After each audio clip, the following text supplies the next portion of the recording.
అందరికీ నమస్కారం. రాష్ట్రంలో గత 2 రోజులుగా టీటీడీ తిరుమల తిరుపతి దేవస్థానం లడ్డూలలో కల్తీ, అందులో జంతు కొవ్వు అవశేషాల మీద చర్చ జరుగుతున్నటువంటి నేపథ్యంలో వైఎస్ఆర్సీపీ పార్టీ నేతలేదో తమకు క్లీన్ చిట్ ఇచ్చినట్టుగా విపరీతమైనటువంటి ప్రచారం చేసుకుంటున్నారు. వాస్తవాలు ఏంటి అనేటువంటిది 2 నిమిషాలు మనం గమనిస్తే 2019కి ముందు 2014 నుంచి 19 వరకు చంద్రబాబు నాయుడు గారి ప్రభుత్వ హయాంలో తిరుపతికి అత్యంత ప్రాధాన్యతనిచ్చి దాని పవిత్రతను కాపాడేటువంటి ప్రయత్నం అనుక్షణం కూడా చేస్తూ వచ్చారు. చివరి సంవత్సరంలో కూడా క్వాలిటీ, ఆ లడ్డూ నాణ్యత ఎప్పటికీ తగ్గకూడదు అనేటువంటి ఉద్దేశంతో నిబంధనలన్నింటినీ కూడా ప్రక్షాళన చేయాలి అన్నప్పుడు ఒక కమిటీ వేసి ఆ కమిటీ ఇచ్చినటువంటి రిపోర్టు ఆధారంగా నిబంధనల్ని ఏర్పాటు చేయడం జరిగింది. అందులో కనీసం పాడి పరిశ్రమలో ఎవరైతే నెయ్యి సరఫరా చేస్తారో వాళ్ళకి 3 సంవత్సరాల అనుభవం ఉండాలని, కనీసం 250 కోట్ల టర్నోవర్ ఉండాలని, ఒక 4 లక్షల లీటర్ల పాలుని వాళ్ళు సేకరించాలని, ఇట్లా రకరకాలుగా ఇచ్చి వాళ్ళ సైట్ ఇన్స్పెక్షన్ చేయాలని, ప్రాంగణం ఎట్లా ఉందో చూడాలని, ఇవన్నింటినీ చేసిన తర్వాత ఇక్కడ ల్యాబ్ టెస్ట్ చేసిన తర్వాత మాత్రమే అప్రూవ్ చేయాలి అనేటువంటి నిబంధనలు పెట్టారు.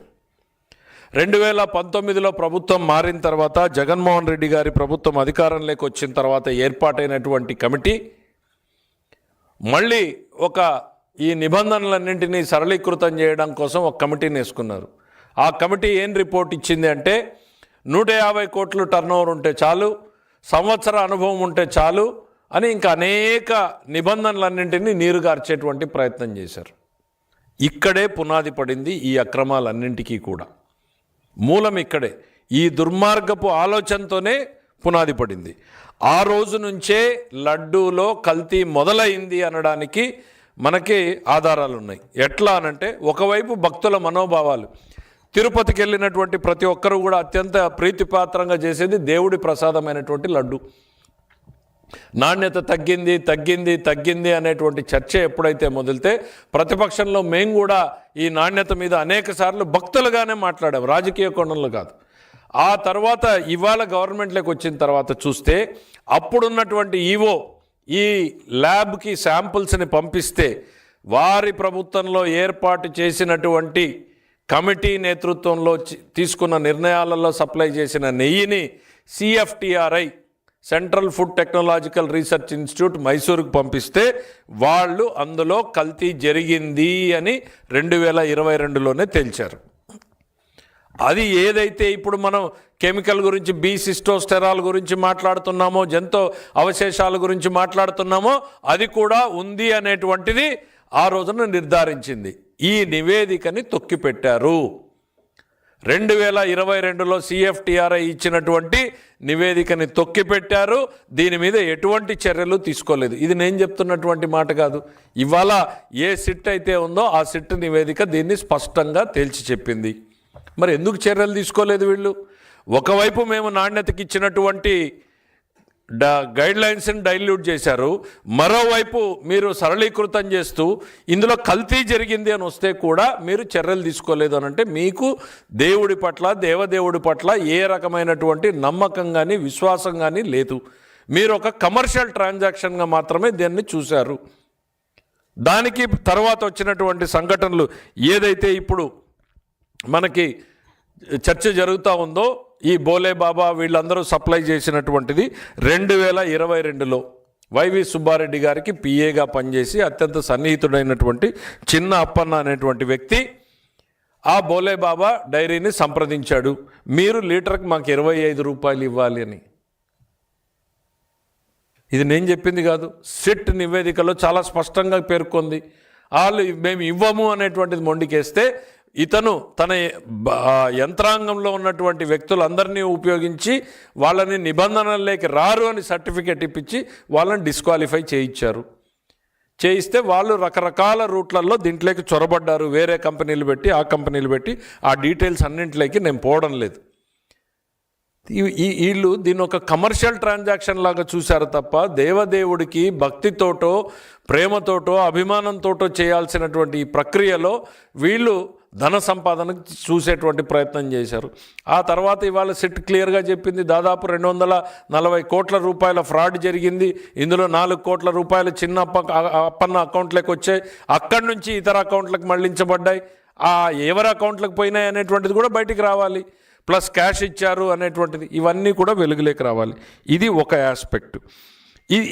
ఈ కల్తీ జరిగింది అనేటువంటిది ఎస్టాబ్లిష్ అయిన తర్వాత 2024లో మా ప్రభుత్వం వచ్చిన తర్వాత గౌరవ ముఖ్యమంత్రి చంద్రబాబు నాయుడు గారు ఆయన స్వయంగా వెంకటేశ్వర స్వామిని నమ్మినటువంటి వ్యక్తి. వెంకటేశ్వర స్వామిని తప్ప మరే దేవుణ్ణి అంత ప్రగాఢంగా ఆయన ఇష్టపడతాడని నేను అనుకోను, నాకున్నటువంటి అనుభవంతో. ఆ దేవదేవుడే ఆయన్ని కాపాడాడు, ఈ ప్రజాసేవకి ఇంకా ఆయన చేస్తున్నాడు అంటే ఆ దేవదేవుడైనటువంటి వెంకటేశ్వర స్వామి వల్లే అనేటువంటిది ప్రగాఢంగా నమ్మేటువంటి వ్యక్తి. ముఖ్యమంత్రి ఆయన మరుక్షణం ఆయన 2 నిర్ణయాలు తీసుకున్నాడు. ఫస్ట్ తను పనిచేయాలంటే తనకు కార్యదర్శి కావాలి కాబట్టి ఫస్ట్ అపాయింట్మెంట్ ఆఫ్ సెక్రటరీ అయితే, రెండవ పోస్టింగే ఈ రాష్ట్రంలో జేఈఓ టీటీడీకి ఈఓగా శ్యామలరావు గారిని ప్రతిపాదించడం జరిగింది. అంటే ఆ టీటీడీ ప్రక్షాళన చెయ్యాలి అనేటువంటిది మాకు ఏ స్థాయిలో ఉంది అనేటువంటిది మీకు చెప్పదలుచుకున్నాం. సెకండ్ పోస్టింగ్ వెళ్ళిన తర్వాత జేఈఓ గారు ప్రక్షాళన అనేటువంటిది మొదలుపెట్టాడు. లడ్డూ క్వాలిటీని ఇంప్రూవ్ చేయడానికి నెయ్యి క్వాలిటీ పెరగాలి అనేటువంటి అందరి సూచనలు తీసుకున్నాడు. ఇప్పుడున్న నెయ్యి క్వాలిటీ ఏంటి అనేటువంటిది శాంపిల్స్ పంపించారు. ఆ పంపించినప్పుడే ఈ విషయం వెలుగులోకి వచ్చింది. ఎన్డీడీబీకి కూడా ఒక శాంపిల్ పోయింది. నేషనల్ డైరీ డెవలప్మెంట్ బోర్డు దేశంలో అత్యున్నతమైనటువంటి సంస్థ, డైరీల్లో వాళ్ళకి మించినటువంటి సంస్థలు లేవు. వాళ్ళకు పంపినటువంటి శాంపిల్స్లో ఏం జరిగింది అనేటువంటిది మనం కళ్ళ ముందు చూసాం. ఆ రిపోర్ట్ ఒకటి వచ్చింది. ఏమని వచ్చింది అనంటే, ఇందులో జంతు కొవ్వు అవశేషాలు ఉండే అవకాశం ఉన్నాయి ఈ శాంపులో. ఎన్డీడీబీ రిపోర్టు చాలా స్పష్టంగా ఇందులో జంతు కొవ్వు అవశేషాలు ఉన్నాయి అనేటువంటిది రిపోర్ట్ ఇచ్చింది. ఆ రిపోర్ట్నే గౌరవ ముఖ్యమంత్రి గారు మా ఎన్డీఏ సమావేశంలో చెప్పాలా లేదా? ఇంత సెన్సేషనల్ వ్యవహారం ప్రభుత్వం దృష్టికి వచ్చినప్పుడు దాన్ని రాష్ట్ర ప్రజల ముందు చెప్పాలా లేదా? లేకపోతే 2022లో ఇచ్చినటువంటి రిపోర్ట్ లాగా తొక్కిపెట్టాలా? ఇవాళ వెంకటేశ్వర స్వామి భక్తుడిగా, రాష్ట్ర గౌరవ ముఖ్యమంత్రిగా తనకున్నటువంటి బాధ్యతను ఆయన తీసుకుని ఆయన అందులో వీళ్ళు ఎంత దుర్మార్గానికి ఒడిగట్టారు అనేటువంటిది ఆయన ఒక ఇంటర్నల్ మీటింగ్లో దాన్ని స్పష్టం చేశారు. చేసింది నిజమా కాదా అనేటువంటిది ఇవాళ సిట్ రిపోర్ట్ని చూస్తే తెలుస్తుంది. దయచేసి అందరినీ కోరుతా ఉన్నా, సిట్ రిపోర్ట్ ఏదైతే ఫైనలైజ్ చేసి ఛార్జ్షీట్ వేశారో సప్లిమెంటరీ రిపోర్టు, దాంట్లో పేజ్ నంబర్ 35లో చివరి 3 లైన్లు మాత్రం మీ సౌకర్యం కోసం చదవాలనుకుంటున్నాను. TTD Tirumala Tirupati Devasthanam received the NDDB CALF test reports on 16/7/2024 and 23/7/2024 respectively, which shows ghee adulteration with vegetable and animal fats. Tirumala Tirupati దేవస్థానానికి 6/7/24, 23/7/24న 2 రిపోర్ట్లు వచ్చినాయి. ఆ నెయ్యిలో కల్తీ జరిగింది అని, ఆ కల్తీలో ఒకవైపు వెజిటబుల్ ఆయిల్స్, మరోవైపు జంతువుల కొవ్వు ఉంది అనేటువంటిది ఎన్డీడీబీ రిపోర్ట్ స్పష్టంగా తేల్చింది అనేటువంటిది సిట్ ఛార్జ్షీట్లో ఉంది. ఇదే ముఖ్యమంత్రి గారు చెప్పారు. ముఖ్యమంత్రి గారు చెప్పింది నిజము అనేటువంటిది సిట్ నిర్ధారించింది. మరి వైఎస్ఆర్సీపీ నాయకులు మాత్రం మాకేదో క్లీన్ చిట్ వచ్చింది, జంతువుల కొవ్వు లేదు అని ఎక్కడ చెప్పింది? ఏ రిపోర్ట్లో చెప్పారు? ఇందులో పశువుల కొవ్వు లేదు, ఫిష్ ఆయిల్ లేదు, ఇవి లేవు అనేటువంటిది ఏ రిపోర్ట్లో చెప్పిందో దయచేసి చెప్పమని చెప్తున్నా. నేను ఉంది అని నేను స్పష్టంగా చెప్తున్నా. గౌరవ ముఖ్యమంత్రి గారు ఎన్డీఏ మీటింగ్లో ఏదైతే చెప్పారో, వెంకటేశ్వర స్వామి లడ్డూ ప్రసాదానికి ఉపయోగించేటువంటి నెయ్యిలో కల్తీ జరిగింది అనేటువంటి నివేదిక ఎన్డీడీబీ ఇచ్చింది. దాని ఆధారంగానే గౌరవ ముఖ్యమంత్రి గారు ఆ రోజు చెప్పారు. అది ఇవాళ ఛార్జ్ షీట్లో నిర్ధారించబడింది. పేజ్ నంబర్ 35లో చాలా స్పష్టంగా పేర్కొంది. అసలు ఎంత దుర్మార్గంగా తయారంటే, తప్పు చేసిన దగ్గర పోయి క్షమాపణలు జరిగి, ఓకే ఇది మాకు తెలియకుండా జరిగిందో, లేక ఆ దుర్మార్గులు కంపెనీ వాళ్ళు చేశారో, లేక పలానా అధికారులు చేశారో, లేక నాకు తెలియకుండా జరిగిందో, తెలిసి జరిగిందో అని క్షమాపణ కోరేది పోయి, ఆ తప్పుని జరగలేదు అన్నట్టుగా భ్రమింపజేసేటువంటి ప్రయత్నం చేయాలి అని అంటే ప్రజల్ని ఏ స్థాయిలో మోసం చేస్తున్నారు అనేటువంటిది గుర్తుపెట్టుకోవాల్సినటువంటి అవసరం. సమాజంలో, గవర్నమెంట్లో ప్రతిరోజు వాళ్ళు చేసేటువంటి ప్రక్రియనే అది. మోసం చేయడం, ప్రజల్ని అసత్యాల మాటల చేత కల్లిబొల్లి కబుర్లు చెప్పడం ఉన్నవి. అంటే ఇప్పుడు బాబాయ్ హత్యను మనం చూసాం. ఎవరు చేశారు? చివరికి చంద్రబాబు నాయుడు గారు వేశారు. ఇవాళ అరే నెయ్యి సరఫరా అయింది మీ టైంలో, శాంపుల్ పోయిందప్పుడు, రిపోర్ట్ వచ్చింది ఇప్పుడు, ఆ రిపోర్టు ప్రకారం అందులో కల్తీ జరిగింది, అందులో జంతువుకు సంబంధించినటువంటి కొవ్వు అవశేషాలు ఉన్నాయి అని నిర్ధారిస్తే లేదు లేదు లేదు అనేటువంటి ప్రచారాన్ని తీసుకెళ్తున్నారు. ప్రజలకు క్షమాపణ చెప్పాల్సింది పోయి, సిగ్గుతో తలవల్చుకోవాల్సింది పోయి, ఇంకోటి ఎవడన్నా అయితే అసలు గదిలో నుంచి బయటికి కూడా రాడు. ఇంత పెద్ద ఆరోపణలు ఎదుర్కోవాల్సిన పరిస్థితులు వస్తే నిస్సిగ్గుగా, నిర్లజ్జగా బయటకు వచ్చి అందులో ఏం లేదు అనేటువంటి ప్రయత్నం మీరు చేస్తుంటే అసలు ప్రజలు ఏమనుకుంటారు అనేటువంటి ఆలోచన కూడా మీకు లేకపోవడం అనేటువంటిది బాధాకరం. డెఫినెట్గా ఇందులో మళ్ళీ చెప్పదలుచుకున్నాం, ఆ రోజున ఎన్డీడీబీ రిపోర్ట్ ఏదైతే ఇచ్చిందో అది అత్యున్నతమైనటువంటి laboratory in the country. National dairy development బోర్డుతో ఉన్నటువంటి క్వాలిటీ కంట్రోల్ చెక్స్ అనేటువంటివి the ultimate in the country. వాళ్ళు మనకి ఆ రోజున సర్టిఫికేట్ ఇస్తే దాన్ని ముఖ్యమంత్రి గారు ప్రజాక్షేత్రంలో పెడితే ముఖ్యమంత్రి గారు ఏదో చెప్పరాని విషయం చెప్పినట్టు మీరంతా మాట్లాడారు. ఇది ప్రజలకు తెలియాల్సినటువంటి అంశం. దానివల్లనే ఇవాళ ఇంత జరిగింది, దానివల్లనే కేసు రిజిస్టర్ అయింది, దానివల్లనే సిట్ ఏర్పాటైంది. ఇవాళ వాస్తవాలు వెలుగులోకి వచ్చినాయి. అందులో ఖచ్చితంగా ఎన్డీడీబీ రిపోర్ట్లో కొవ్వు ఉంది అనేటువంటిది స్పష్టంగా తేల్చిన విషయాన్ని సిట్ నిర్ధారించింది. సంబరాలు చేసుకోవడానికి సిగ్గుండాలి అనేటువంటిది నేను చెప్పదలుచుకున్నా. అందులో ఇలాంటి విషయంలో మీరేదో మిగిలిన విషయాల్లో మీ కేసులు కొట్టేస్తే, మీ కేసులు లేదన్నా మీకు రిలీఫ్ వస్తే మీరు సంబరాలు చేసుకోండి. మీకు బెయిళ్ళు, జైళ్ళు అలవాటు కాబట్టి వాటిల్లో మీరు సంబరాలు చేసుకోండి, మాకేమీ అభ్యంతరం లేదు.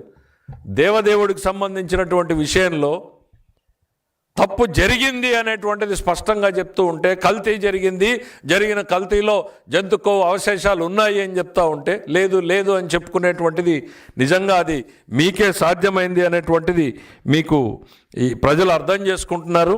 నేను ఒక్కటే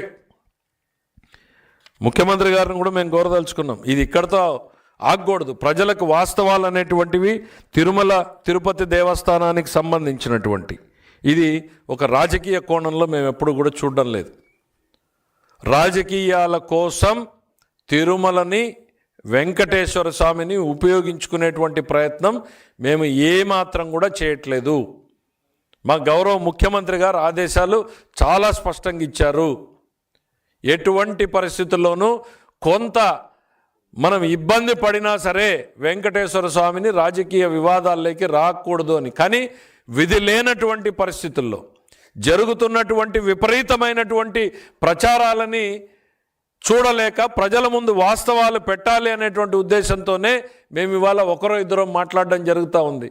వాళ్ళ రాష్ట్రం మొత్తం కూడా ఏదో సంబరాలు చేసుకుని ఒక ఆయన యాగాలు యజ్ఞాలు చేసుకుంటూ, అరే సిగ్గుండాలి నిజంగా చెప్పుకోవాలనంటే.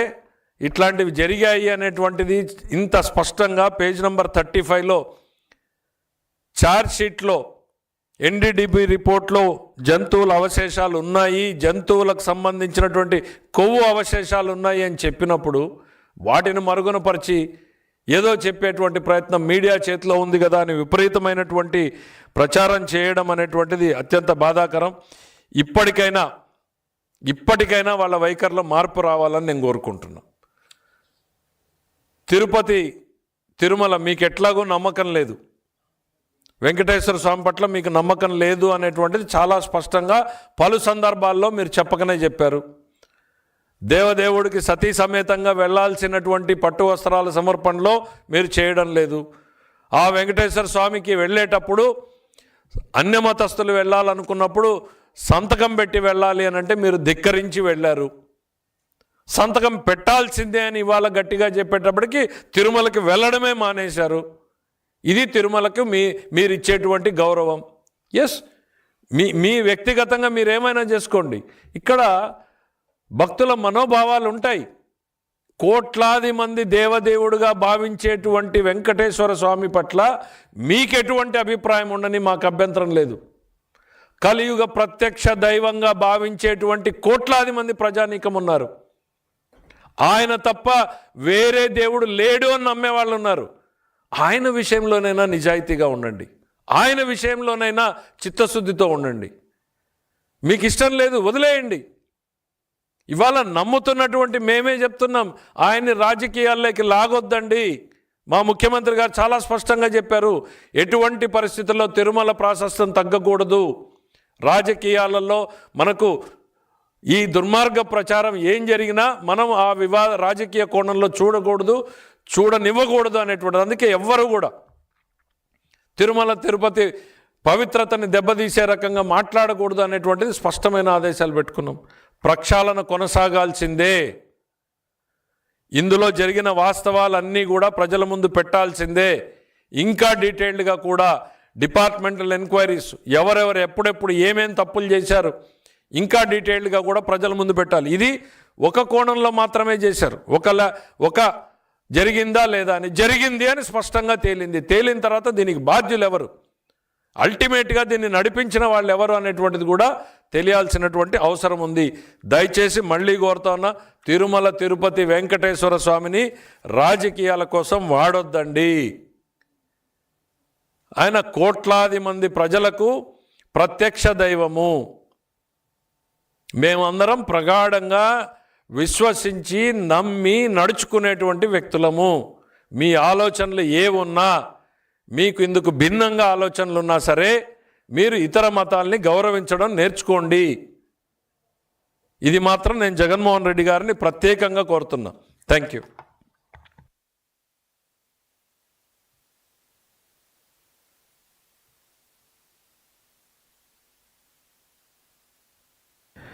సిఎఫ్టిఆర్ఐ రిపోర్టు 2022లో వచ్చింది అనేది మనం గవర్నమెంట్లోకి వచ్చి డీటెయిల్స్ అన్నీ వెరిఫై చేసిన తర్వాత మనకు వచ్చాయి.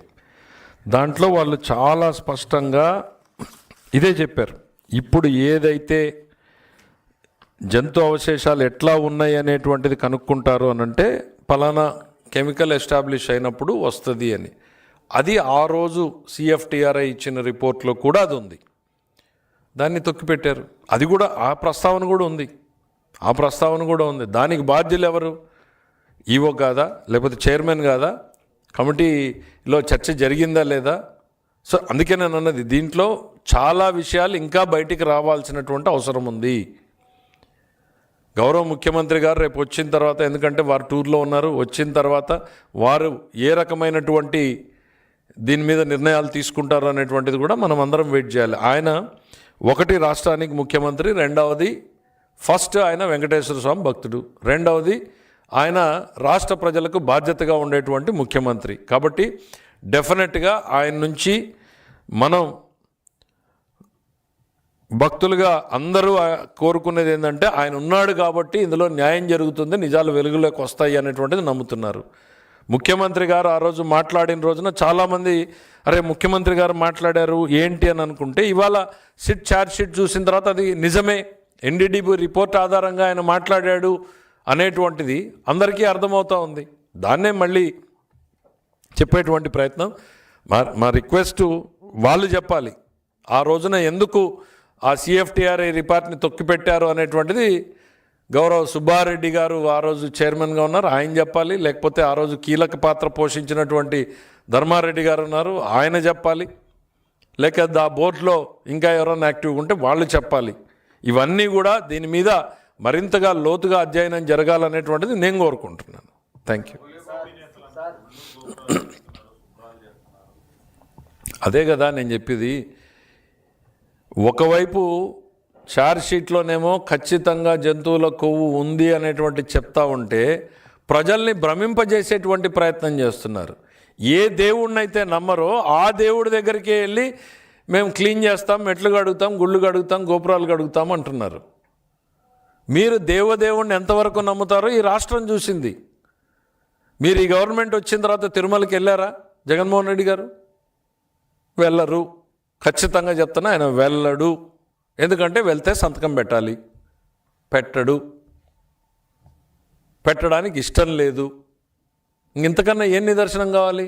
సరే, అది ఆయన ఇష్టం. వ్యక్తిగతంగా ఆయన నచ్చిన దేవుణ్ణి పూజించుకునేటువంటి హక్కు భారతదేశంలో ఉంది. కానీ ఇతర దేవుళ్ళని గౌరవించాల్సినటువంటి అవసరం, సాంప్రదాయం ఉంది. మరీ ముఖ్యంగా ఆ రోజు ముఖ్యమంత్రిగా మీరున్నప్పుడు మీరు అది పాటించలేదన్న విషయాన్ని నేను గుర్తు చేస్తా ఉన్నా. సంతకం పెట్టి వెళ్ళాలి అన్న నిబంధనని మీరు ఎందుకు పాటించలేదో దయచేసి రాష్ట్ర ప్రజలకు చెప్పండి. ఇవాళ గుళ్ళు గోపురాలు కడగడం కాదు, మీరు చెప్పండి. లేదు, రేపు నేను సంతకం పెట్టి పోతాను అని చెప్పండి. ఇప్పుడు మేము కూడా వెళ్తాం, తప్పకుండా ఒక మసీదుకి వెళ్తాం, చర్చికి వెళ్తాం, అక్కడ సంప్రదాయాల్ని తూచా తప్పకుండా పాటిస్తాం. That's way we respect other religions. ఆయనకు అది లేదు అనేది చాలా స్పష్టంగా చెప్పారు. రిపోర్ట్లు వస్తే తొక్కిపెట్టారు. నేను చెప్తున్నాను కదా, వాళ్ళకి ఇది ఒక కమర్షియల్ ట్రాన్సాక్షన్, ఒక కమర్షియల్ ట్రాన్సాక్షన్ లాగా, ఒక వ్యాపారంలాగా చేశారు తప్ప తిరుమల పవిత్రతని, ఆ దేవదేవుడిని పవిత్రతని కాపాడాలని అన్న ఆలోచన ఏ కోణంలోనూ ఉన్నట్టుగా ఎక్కడ ఈ రిపోర్టు చూసినా కనపడలా. తప్పుల మీద తప్పులు. 219 పేజీల నివేదికలో తప్పుల మీద తప్పుల్ని ప్రస్తావించింది. నేను ఆ డీటెయిల్స్లోకి అన్నింటిలోకి పోలేదు, ఎందుకంటే లెంగ్తీ అవుతుంది. తప్పుల మీద తప్పుల్ని ప్రస్తావిస్తూ 219 పేజీలు. ఇందులో దుర్మార్గం జరిగింది, అపచారం జరిగింది, భక్తుల మనోభావాలకి భంగం కలిగించాలనేటువంటి కుట్ర కూడా ఉంది అనేటువంటిది కూడా ఇందులో ప్రస్తావన ఉంది. చదువుకోండి మీరు, నేనేం చెప్పట్లేదు కదా. ఈ కుట్ర కోణంలోనే వీళ్ళందరూ కలిశారు, ఎవరు ఎట్లా చేశారు అనేటువంటిది రిపోర్ట్ చదువుకోండి ఒకసారి. Thank you.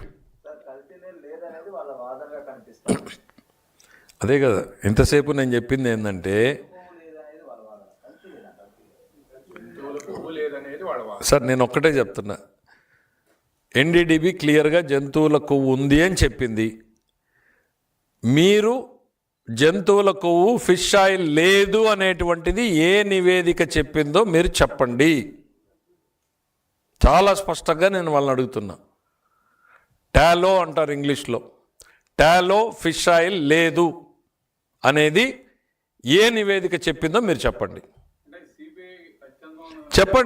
వాళ్ళనే చెప్పమనండి, అదే చెప్పండి. పలానా సిబిఐ టాలో లేదు, ఇందులో ఫిష్ ఆయిల్ లేదు, ఈ ఛార్జ్షీట్లో అది చెప్పిందని చెప్పమనండి, ఈ రిపోర్ట్లో చూపించమనండి.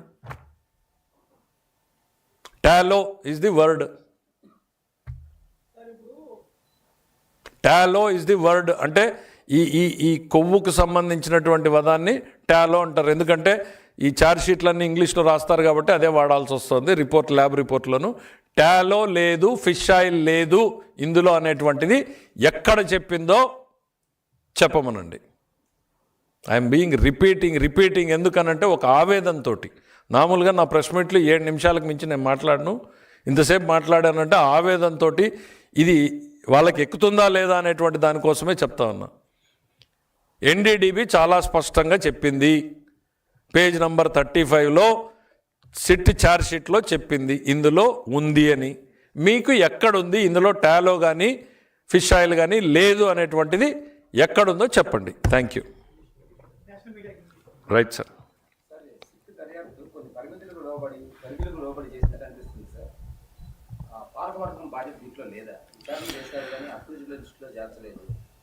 సార్ నన్ను అడిగితే మీరు అడిగినట్టుగా responsibility ultimately lies in the పాలకవర్గం.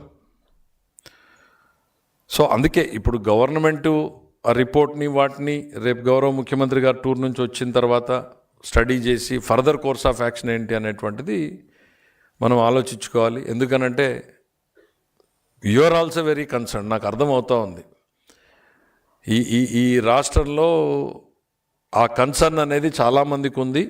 సో దీనికి ఫర్దర్ కోర్స్ ఆఫ్ యాక్షన్ ఏంటి అనేటువంటిది గౌరవ ముఖ్యమంత్రి గారు వచ్చిన తర్వాత విస్తృతంగా డిస్కషన్ చేసిన తర్వాత మాత్రమే డిసైడ్ చేసుకోగలం. ఇట్ ఈజ్ లీగల్గా ఒకవైపు, మరోవైపు దేవుడి పవిత్రతకి సంబంధించింది, ప్రజల మనోభావాలు ఒకవైపు, ప్రభుత్వం, ఇవన్నింటినీ బ్యాలెన్స్ చేసుకుంటూ చేయాల్సినటువంటి అవసరం ఉంది. కాబట్టి వచ్చిన తర్వాత వైడర్ కన్సల్టేషన్ తర్వాత మాత్రమే further course of action decide చేయగలుగుతాం. Thank you. ఇంగ్లీష్ నువ్వు English రిపోర్టర్లు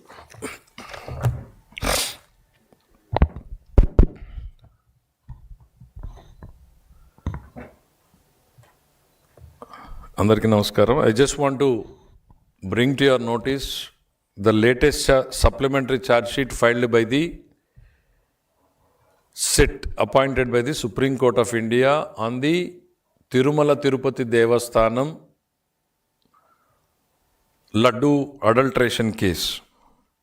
I just want to bring out the facts that immediately after the state bifurcation, the new government was formed in 2014 under the leadership of Honorable Chief Minister Sri Nara Chandrababu Naidu Garu, and they have made several changes in the TTD to curb if there is any adulteration being taken place, or in case there is an opportunity to take place. So they have strengthened the system of procurement of ghee in the TTD. Then after the 2019, when Jagan Mohan Reddy government came into power, the first thing they did in the first 3 months is to dilute all these conditions. The previous condition was anybody who wants to supply the ghee, they should have had at least 3 years of experience in dairy, they should have had at least 250 crores of turnover, they should have had a quality premises, and they should have been procuring at least 4 lakh liters of milk in that particular year. This was the broadly major. Other conditions were there. All these conditions were diluted as soon as the Jagan Mohan Reddy government came into power. This is where the seeds are sown for all this scam to take place. And then at a later stage, when tenders were called, one Mr. Chinna Appanna, who is the private secretary or private assistant of the Subba Reddy, the then chairman of the Tirumala Tirupati Devasthanam, had approached one of the suppliers, Bole Baba Dairy, asking for 25 rupees per liter as their commission, which Bole Baba Dairy refused. So then he prevailed upon the TTD administration to blacklist the Bole Baba Dairy. After that, that Bole Baba team came in some other form of, because these people have diluted, prior to this there was no provision for subcontracting, so he came in some other form and tried to supply the thing. And we all have seen how the dilution has taken place. In the meantime, when we came back to power again in 2024, the first things the Chief Minister had done is, first appointment was appointing the secretary to the Chief Minister. The second decision was to appoint the Shyamal Rao as the Tirumala Tirupati Devasthanam executive officer. That is the importance which our Chief Minister gives to the TTD. He had appointed the Shyamal Rao, then immediately he had made a statement that Chief Minister has given him a task to improve the quality of laddu, to see that the pavitrata, the sanctity of that Tirumala is restored back. That is the importance we give to the Tirumala. And when he went on improving the things, he found that all this dilution has taken place in the procurement, and he started digging into it. Then he finds a document in belonging to 2022 where the TTD has sent a few samples to the CFTRI, that is the Central Food Research Technology Institute in Mysore, wherein they have samples report they have sent stating that the adulteration has taken place. Not only the adulteration, the chemicals which we are talking of now, that which remain or which can be linked to the animal fat, were present in that report also. This report was stored, buried in 2022. Later on, when the samples were sent to NDDB, when the new regime under the leadership of Chandrababu Naidu came, all these samples were sent to NDDB. Then the report comes that the NDDB CALF report is very categorically states that there is a possibility, not only possibility, there is adulteration of vegetable oils and animal fats, which is very clearly stated in the SIT supplementary charge sheet filed in the page number 35. I will just read out for your convenience. It says, TTD received NDDB CALF test reports on 16/7/24 and 23/7/24 respectively, which shows ghee adulteration with vegetable and animal fats. That's very clear. I am quoting from the CHIT charge sheet that the adulteration has taken place with the animal fats. And what is, as a responsible chief minister, what is the option he has? Do you want us to bury this report like they did in 2022? No. As a devotee and as a chief minister, responsible chief minister of the state, he had to just tell the facts to the people based on the NDDB CALF report. The chief minister had said it in a NDA meeting that this is the report that the adulteration has taken place. And which the SIT is confirming. That NDDB report is very clear that there are animal fats in it. The same thing was expressed by the chief minister. That has triggered the chain of reactions and it went into the case, it went into the SIT, and the SIT finally confirms that there is a fat. And today I see YSRCP leaders saying there is no fat, there is no fat. I want to ask them only one thing. Just show me one report or one place which says there is no tallow, there is no fish oil in the report. It very clearly, it is saying that there is animal fat in this.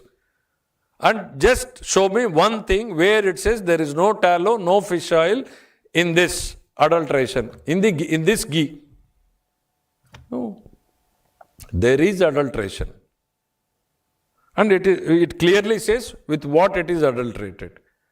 The YSRCP leaders are trying to create a picture as if the SIT has given them a clean sheet, whereas the charge sheet very clearly states that there is an adulteration with the animal fat. I can only urge one thing, that the then Chief Minister Jagan Mohan Reddy had no respect for the Tirumala Tirupati Devasthanam, which is evident from his acts in the past. He never signed. Before entering into the temple, he was supposed to sign a document which he refused to sign. And after formation of this government, he has never visited Tirumala Tirupati Devasthanam. Because if he is going, he has to sign the statement, which is reluctant. This itself shows that he has no trust. That's fine. I mean, it's his personal thing. He can... the constitution gives the right to every citizen to have his choice of religion, but you cannot disrespect the others. And as the then chief minister, you should have brought out the facts of the CFTRI report, which you didn't. Even when there's so much of agitation going on the laddus, you all prefer to stay silent. Because you are a party to all these things. Your chairman was a party to it. Everybody is a party to all these crimes. I wish much more facts come out to the public. Thank you. Given any clean sheet on YCP? There is no clean sheet given by the SIT regarding the adulteration of animal fats in the charge sheet, in the ghee supplied to Tirumala Tirupati Devasthanam, which is very, very clear. Moreover, again I am repeating, at the cost of repeating, I want to emphasize one thing.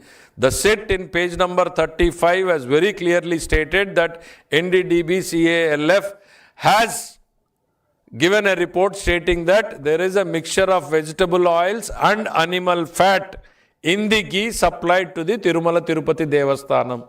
I am asking them, again, it is very, very clear that there is a mixture. There is no clean sheet given by the SIT. Thank you. Who changed it? It is the, as soon as they came into the power, the YSRCP appointed board chairman along with his board members have changed or diluted. It is not changed. They have diluted all the tender norms. That is the root cause of this entire problem. Thank you.